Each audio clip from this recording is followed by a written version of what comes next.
ఈ white collar crimes Vijayawada పరిధిలోని ఎందుకింత విపరీతంగా జరుగుతున్నాయి? ఏటా ఎందుకు పెరిగిపోతున్నాయి? ఘరానా మోసగాళ్లు వేల మందిని దర్జాగా ఎలా దోచేస్తున్నారు? అసలు ఈ ఘరానా బందిపోట్లు బెజవాడ అడ్డాగా చెలరిగిపోవడానికి రీజన్స్ ఏంటి?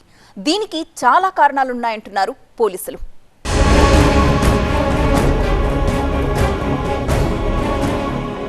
ఏపీకి వాణిజ్య కేంద్రం విజయవాడ.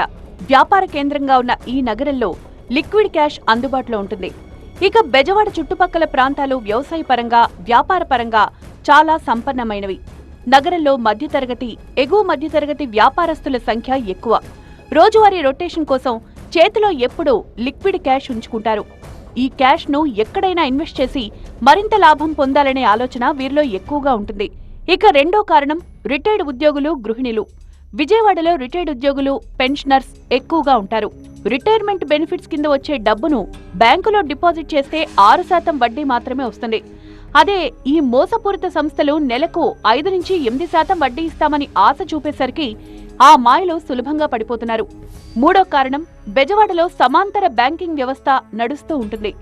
వన్ టౌన్, సత్యనారాయణపురం, పటమట లాంటి ఏరియాల్లో దాదాపు ప్రతి వీధిలోనూ అనధికారిక చిట్టీల గ్రూపులు నడుస్తాయి. స్నేహితులు, బంధువుల పరిచయాలతో నడిచే ఈ చిట్టీలకు ఎలాంటి చట్టపరమైన అనుమతులు ఉండవు. నమ్మకమే పెట్టుబడిగా సాగే ఈ దందాలో ఎవరైనా ఒకరు చేతులెత్తేస్తే చైన్ సిస్టమ్ లాగా మొత్తం గ్రూప్ అంతా రోడ్డును పడుతుంది. 10,000 కడితే 20,000 వస్తాయి, 1,00,000 కడితే 1,00,000 వస్తుంది. లేకపోతే ఈ సిట్టీలు, గోల్డ్ సిట్టీలు, ఈరోజు 10 గ్రాములు కడితే రేపు పొద్దున్న 12 గ్రాములు ఇస్తాము. లేకపోతే ఈరోజు ఈ 10 నెలలు కడితే మీకు ఈ స్థలం రిజిస్ట్రేషన్ చేస్తాము. ఇలాంటి చిన్న చిన్నవి ఏదో ఒక ఆఫీసులో పెట్టి 10 చైర్లు వేసుకుని, 10 బలాలు వేసుకుని, 10 కంప్యూటర్లు పెట్టి, 10 మందిని పెట్టి ఏదో స్కీమ్ పెడితే అవి క్రాస్ చెక్ చేసుకోకుండా వాళ్ళు చెప్పినవన్నీ నమ్మి ఏదో వాళ్ళ చిన్న ఎందుకు పనికిరాని ఒక అగ్రిమెంట్ తీసేసుకుని వాళ్ళు ఎవరో చెప్పారు, వీళ్ళు ఎవరో చెప్పారని ముందు మీ దగ్గర ఉన్న డబ్బును పోగొట్టుకోవద్దు. దయచేసి దాన్ని క్రాస్ చెక్ చేయండి. కన్సల్ట్ పోలీస్ స్టేషన్లో ఇలాగ అంటున్నారు, అది ఒకసారి చెప్పి ఇన్ఫర్మేషన్ తీసుకోండి. అయితే బెజవాడ జనం ఈ రేంజ్లో మోసపోవడానికి మరికొన్ని కారణాలు కూడా ఉన్నాయంటున్నారు నిపుణులు. బ్యాంకు వడ్డీ కంటే 5 రెట్లు అదనపు లాభాలు ఆశించడం ఒకటైతే 70% పైగా చిట్ ఫండ్స్ బైలాస్ పరిధిలోకి రాకపోవడం అంటున్నారు. ఇక ముత్యాల శ్రీనివాసరావు స్కామ్ లాగా బంగారం, ఆస్తులు గ్యారంటీగా ఇస్తామని నమ్మించడం, కొత్త ఇన్వెస్టర్ల డబ్బుతో పాత ఇన్వెస్టర్స్ కు వడ్డీలు కడుతూ నమ్మకం పెంచడం, chit fund act 1982, BUDS act 2019పై అవగాహన లోపించడం మరో కారణమంటున్నారు పోలీసులు. విజయవాడలో ఇలాంటి చీటింగ్ కంపెనీల చేతిలో మోసపోయి ఇప్పటికీ డబ్బులు వెనక్కి రాక తిరుగుతున్న వాళ్లు చాలా మందే ఉన్నారు. 2009లో Sailatha chit funds and finance board తిప్పేయడంతో వేలాది మంది రోడ్డున పడ్డారు. బాధితుల్లో 300 నుంచి 400 మంది వరకు చనిపోయారని చెప్తున్నారు.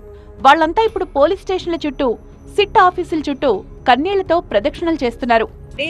సాయిలత బాధితులు మేము 2009 నుంచి ఇప్పటి వరకు ఈ 17 సంవత్సరాలు పూర్తి చేసుకుని 18 సంవత్సరాలు అడుగు పెట్టాము. ఇంతవరకు మాకు కొంచెం కూడా న్యాయం జరగలేదు, ఎవరికి కూడా న్యాయం జరగలేదు ఇంతవరకు. కానీ ఇప్పుడు మళ్ళీ నిద్రపోయింది అనుకున్న దాన్ని కూడా మా శర్మగారి పుణ్యం అంటూ మళ్ళీ మేమందరం బయటకు వచ్చి మీ మీడియా ద్వారా మాకు ఈ ప్రభుత్వాన్ని, ఈ అధికారులందరినీ కోరుకుంటున్నామండి. త్వరగా ఈ కేసుని పరిశీలించి మాకు అందరికీ న్యాయం చేయాలని కోరుకుంటున్నామండి. ఇక ఈ ఘరానా మోసగాళ్ల నుంచి సొమ్ము రికవర్ చేసి బాధితులకు అందజేయడం అంత ఈజీ కాదు.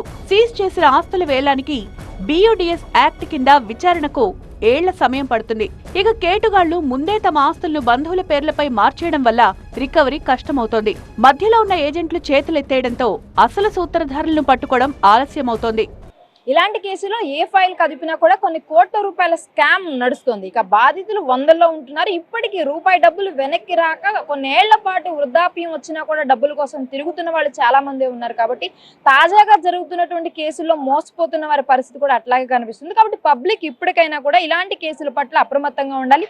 ఇలాంటి మోసాల పట్ల 1కి 10 సార్లు డబ్బులు కట్టే ముందు ఆలోచించుకోకపోతే కనుక రూపాయి వెనక్కి తిరిగి వచ్చేటటువంటి పరిస్థితి కూడా కనిపించట్లేదు. కెమెరామెన్ నరసింహతో క్రాంతి టీవీ, నేను విజయవాడ నుంచి.